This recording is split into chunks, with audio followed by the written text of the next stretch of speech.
morning mga kababayan. Saturday morning dito sa Edmonton. Almost 9 o'clock in the morning.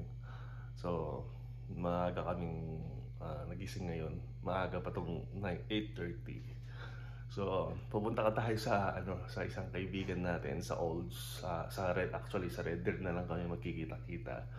Kasi kakasal yung kaibigan namin. Dito sa Canada, importante yan na kahit na malayo kayo sa isa't isa, which is 1.5 hour ang drive sa Red Deer, yung mga tunay na kaibigan dito sa Canada, advice ko lang sa inyo kung bago kayo sa Canada, hindi lahat kaibigan, pinipili natin ang kaibigan dito sa Canada. So yun, napaka-importanting okasyon nila, ikakasal sila, magbabaw sila sa wedding nila. So kailangan tayong pumunta doon. Sabi ko nga sa mga kaibigan ko, once you invite us, we will going to attend your occasion, because invitation is very important, because we feel that we are part of their family. So tara, samahan nyo kami para makilala nyo rin yung pamilya ko. Thank you. Lipat muna natin yung car seat ni Jordan. Medyo malaki na itong mileage ng isa yung sasakyan natin. Dito sa Canada, sa Olds, lumipat siguro kami ng bahay 5 beses. Tapos lumipat kami ng Sylvan Lake. Nagstay kami ng 6 months doon dahil nakakuha ng trabaho doon. Tapos dito sa Edmonton, lumipat kami. Ang layo ng Edmonton from Olds to 2 hours, almost 2 hours. So dito sa Canada, hindi ang akala lang iba, once na napunta ka sa isang lugar, doon na yon. Hindi po. Yung opportunity, kung saan yung opportunity, doon po tayo lumilipat-lipat tayo. Kung wala tayong responsibility, hindi tayo nakabili ng bahay, hindi po kami nakapag-settle sa Olds dahil alam niyo naman ang buhay foreign worker, tapos na PR, hindi rin priority muna yung bahay, which is hindi natin naswerte. Sabihin na natin hindi natin naswerte ang bahay, pero being on the other side, pasalamat kami kasi madali kaming makalipat. So yan, yan ang katotohanan dito sa Canada. Kasi ang akala ng iba, pagka napunta ka sa Edmonton, Calgary, doon ka na. Hindi o. Dito sa Canada, hinahanap mo kung saan ka magiging opportunity. So tara, i-transfer natin itong car seat bago tayo bumiyahe.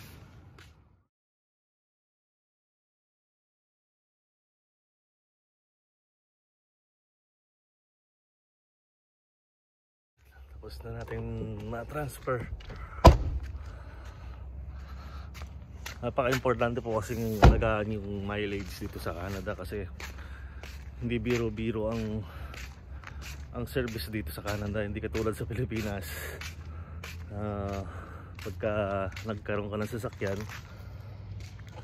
mura po yung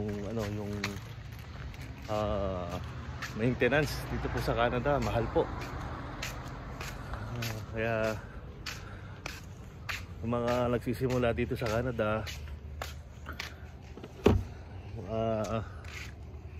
may mga questions sa sasakyan, paano mag-maintain, which is ang pagkakaroon ng sasakyan dito sa Canada talagang kailangan po talaga, kasi mahirap mag-commute, lalong-lalo po kung papuntang Olds. Sa taxi, $250 o $300 sa taxi. Ayan, mga kababayan, ready na tayo bumiyahe sa Red Deer para mag-attend ng kasal ng ating kaibigan. So magkikita-kita rin kami ng mga ibang kaibigan namin doon. Shoutout nga pala kay Donald Dizon. Donald Dizon, long time no heard from you. So saan ka ngayon? May comment ka naman.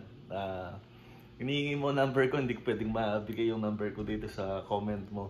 So anong tawag doon?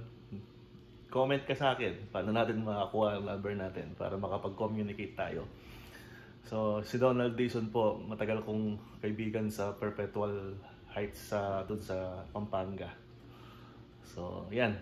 Shoutout sa iyo, Donald Dizon. Yan, papunta tayo ng kasal. Ayan si Jacob, kasama natin. Si Lulu, Mrs. De Guzman, at yung batang Pogi. So, samahan nyo kaming pumunta ng kasal.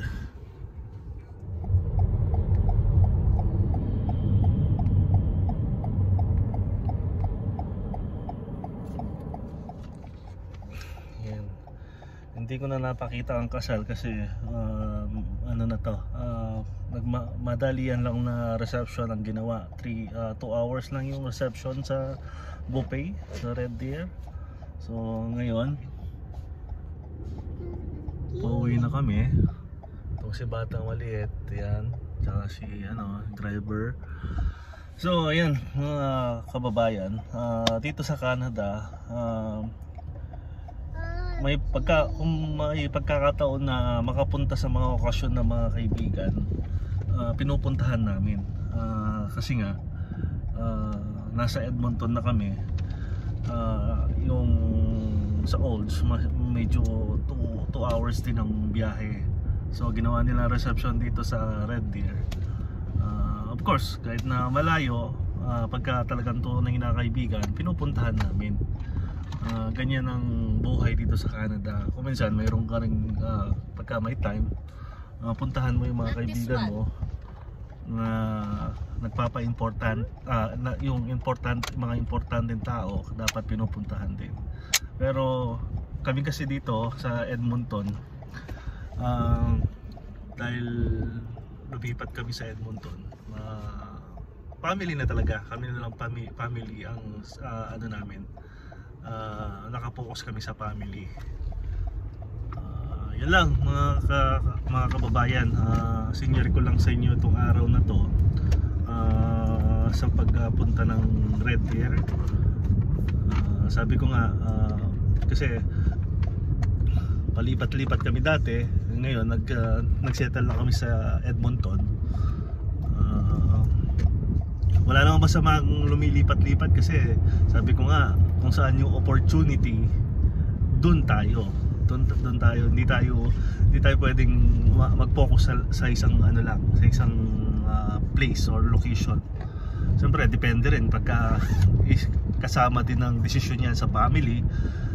Lalong-lalo na pabor sa amin si Jacob kasi magka-college na, kaya pabor din sa kanya, malapit sa city, tsaka maraming opportunity sa city. Hindi naman natin mapagkakaila yun. Mayroon naman opportunity talaga sa mga small town, pero siyempre kung saan ka komportable at tsaka magiging stable yung job mo. Dito sa Canada, pagka kuminsan hindi rin makakakuha ka ng trabaho, hindi masyadong stable. May mga incident na kuminsan nagle-layoff sila, tulad ng mga industrial tsaka mga ibang ang dalawang kasi dito sa Alberta, food service at saka healthcare. Yan ang mga dalawang stable job. So hanggang sa muli, hanggang bukas, salamat sa panonood at pagsama sa araw na to. Sana lahat ng mga bidyong sinashare ko ituring ninyong inspirasyon sa buhay at kapupulutan ng aral bago tayo magdesisyon dito sa papuntang Canada.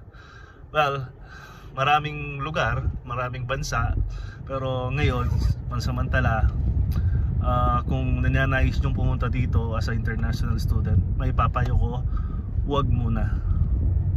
Magtanong-tanong muna kayo, huwag kayong magtatanong sa mga agency, kasi agency sasabihin sa inyo okay lang pumunta kayo hanggang makuha nila yung pera nyo, mapaasa kayo.